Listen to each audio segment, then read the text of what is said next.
Am I wrong for confronting my stepson for his hate of my wife and his siblings? My wife Susan 40F had a son with her deceased boyfriend James. However, both of them decided that they were still young, and would rather live it, so she allowed my brother-in-law Robert, 47 male, to adopt him. The kid, Vincent, 19 male, was pretty much raised by him and his wife, 45F. Before my wife met me, she decided that she wanted to be a parent to Vincent eventually, but James ended up getting cancer, and obviously that demanded her attention more. James died ultimately. Up until Vincent was 14, he was led to believe that Susan was just his aunt. Robert, Mary, Robert's wife, and Susan sat him down and eventually told him the truth. Susan thought that she could be a mother to him after that, but according to Susan, Vincent just said that nothing had changed, and that Susan is still just an aunt to him, which made her cry when she left the house. That dampened my opinion of the kid, because that's just a cruel thing to say to your own mother.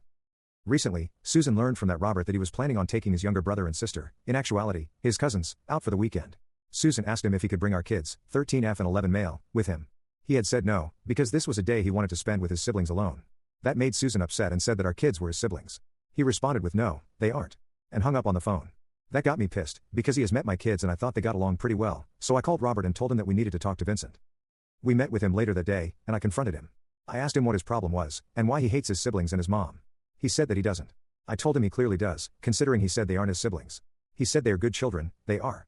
But they aren't my siblings. Which makes no sense to me. How can he say he doesn't hate his siblings but say that they aren't his siblings? I told him that this hatred is unhealthy, and that he needs to let it go. He said that he doesn't hate his aunt and that his mother is the one who taught him that grudges are unhealthy. Robert agreed with him, and said that this has gone far enough, and he kicked us out. Susan cried all the way home. I got a call from my mill, who said that me and Susan need to get off our high horse, and that Susan doesn't deserve to be called Vincent's mother. I thought I was right, but even my friends are saying I'm wrong. So I have to know, AITA? I don't think I am, but I keep getting told otherwise. I was just standing up for my wife.